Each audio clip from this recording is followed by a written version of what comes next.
दोस्तों नमस्कार। मेरा नाम राजेंद्र सिंह है। मैं एक इलेक्ट्रीशियन छोटा छोटा वीडियो बनाकर यूट्यूब पर अपलोड करता रहता हूँ। यह हमारा एक समरसेबल स्टार्टर का एक वीडियो है जो कि सिंगल फेस का है। 230 वोल्ट एसी 50 फ्रिक्वेंसी से चलता है। यह डायग्राम मैंने खुद मैन्युअली बनाया है। इसमें जो गलतियाँ हों कृपा करके मुझे क्षमा कर दें, क्योंकि मैं अभी सीख रहा हूँ। यहाँ पर मैंने लिखा हुआ है single phase submersible starter 230 volt और इधर पे लिखा हुआ है राजेंद्र सिंह 14/8/2024।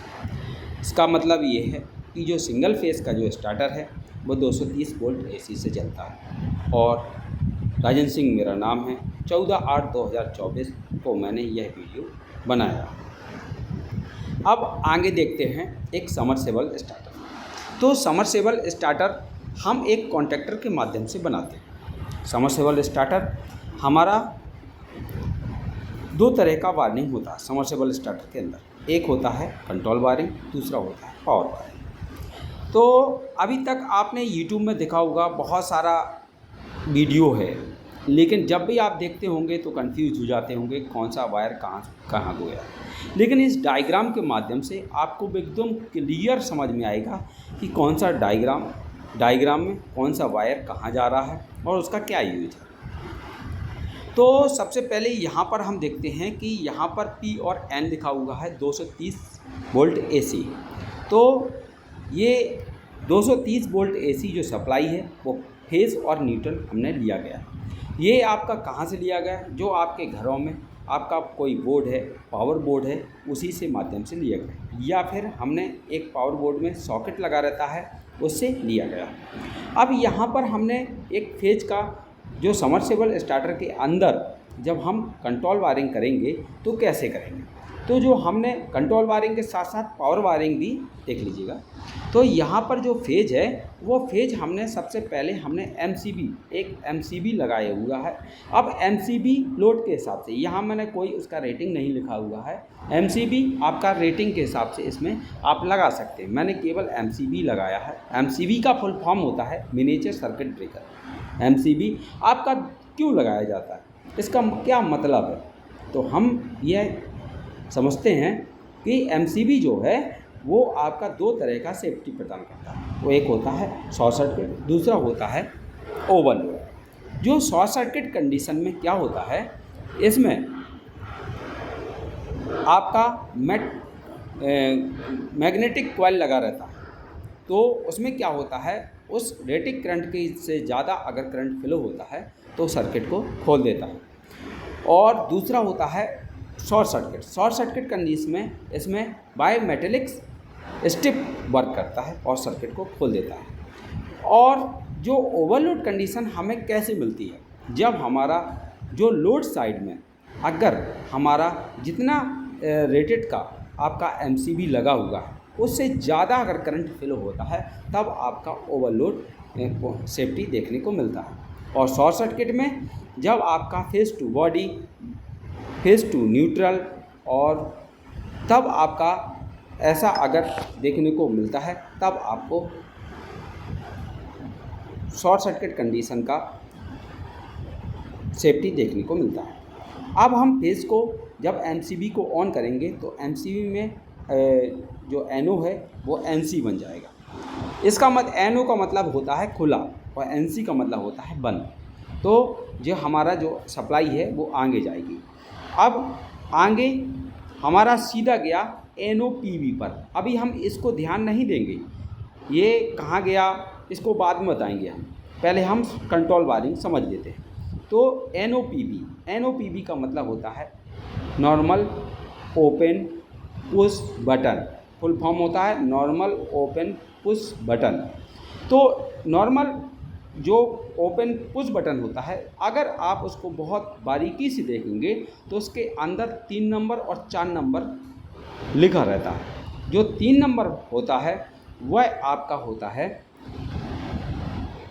और 4 नंबर वो NO होता है। तो 3 नंबर से हम वायर को इन करेंगे और 4 नंबर से आउट करेंगे। एक और NO की विशेषता बता दें, जब हम मल्टीमीटर के माध्यम से 3 नंबर और 4 नंबर में लाल वाला और काला वाला लीड को लगाएंगे और मल्टीमीटर को कंटिन्यूटी पर सेट करेंगे, तब हमारा जो है मल्टीमीटर में कोई किसी भी प्रकार का बीप नहीं आएगा। और जैसे ही हम उसको पुश करेंगे तब हमारा जो है कंटिन्यूटी में बीप आएगा। इसका मतलब ये है, जब हम इसको पुश करते हैं तो यह NC हो जाता है और जैसे ही हम छोड़ देते हैं ये NO हो जाता है। तो हमने 3 नंबर से इन किया, 4 नंबर से फेज को आउट करके हमारा NC पुश बटन के 1 नंबर और में इन हो गया। NC पुश बटन का फुल फॉर्म होता है नॉर्मल क्लोज पुश बटन। यह हमेशा नॉर्मली क्लोज रहता है।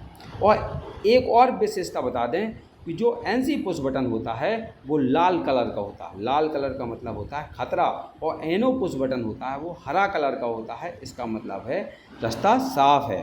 तो NC पुश बटन जो है वो हमारा जो है उसके पीछे देखेंगे बारीकी से तो उसमें 1 नंबर और 2 नंबर लिखा रहता है। तब हम 1 नंबर से इसमें इन करेंगे और 2 नंबर से आउट करके कॉन्टैक्टर के जहाँ पर फेज लिखा रहता है उसमें कॉइल में हम दे देंगे, कॉन्टैक्टर के कॉइल में फेज में जोड़ देंगे, P टर्मिनल पर जोड़ देंगे।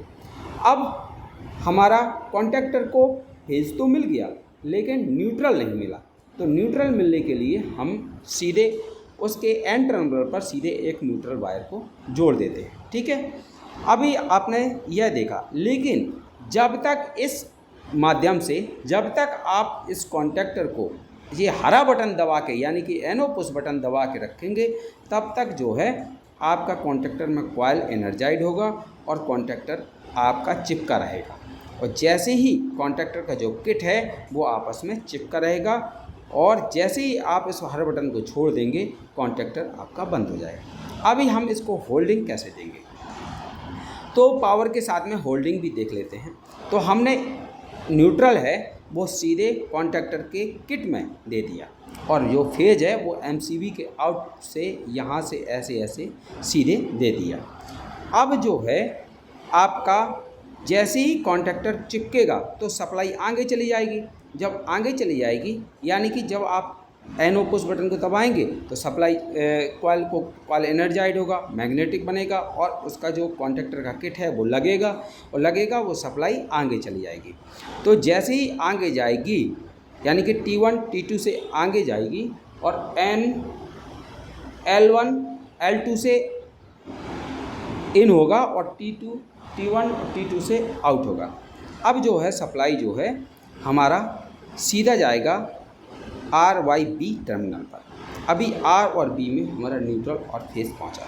अब हम होल्डिंग कैसे करेंगे, तो हम कॉन्टैक्टर के जो आउटपुट है वहां से हम फेज को एक वायर को लूप करेंगे और सीधा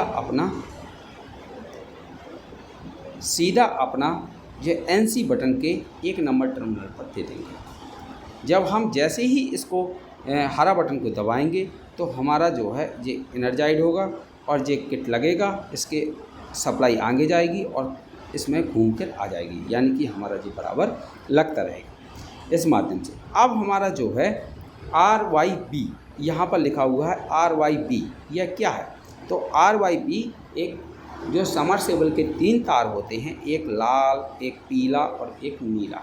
तो लाल और पीला और नीला इसमें जोड़ देते हैं और इसमें जो रनिंग कैपेसिटर है इसमें वाई तार को निकाल कर यहाँ पर जो दिया गया है रनिंग कैपेसिटर के लिए है और ये स्टार्टिंग कैपेसिटर के लिए। स्टार्टिंग कैपेसिटी यहाँ NO पुश बटन में एक और N होता है, तो यहाँ से हमने लिया और इस टर्मिनल पे जोड़ दिया और यहाँ पर लगा दिया हमने एक स्टार्टिंग, यानी कि जब तक ये दबेगा तो स्टार्टिंग कैपेसिटर भी साथ में चलेगा और रनिंग कैपेसिटर भी साथ में चलेगा। तो हमारा ये बहुत सीधा साधा फंडा है और हमने इसको आपको बताया। अभी एम्पियर मीटर की हम कैसे, यहाँ पर हमने एम्पियर मीटर लगा दिया यहाँ पर, तो एम्पियर मीटर की हम कैसे कनेक्शन करते हैं। एम्पियर मीटर में क्या होता है, फेज लाइन में एक ही लाइन में हम एम्पियर मीटर को दे देते हैं। जैसे कि हमने लाइन से इन किया, एम्पियर के मीटर के एक टर्मिनल में हमने इन किया, 2 टर्मिनल में आउट करके हमने लोड में दे दिया, बस एम्पियर मीटर चालू। वोल्ट मीटर को हमने फेज और न्यूट्रल देंगे, इंडिकेटर को हम फेज और न्यूट्रल देंगे, और पुश स्विच को हम किसी, जैसे कि एम्पीयर मीटर लगाया जाता है इसी प्रकार पुश स्विच लगाया जाता है। बस आपका एक समरसेबल तैयार। अगर इस वीडियो के माध्यम से आपको कुछ सीखने को मिला है तो इस चैनल को सब्सक्राइब करें और इसमें बताएं कि मैं क्या सुधार कर सकता हूं इस वीडियो के माध्यम से, कमेंट बॉक्स के माध्यम से। नमस्कार।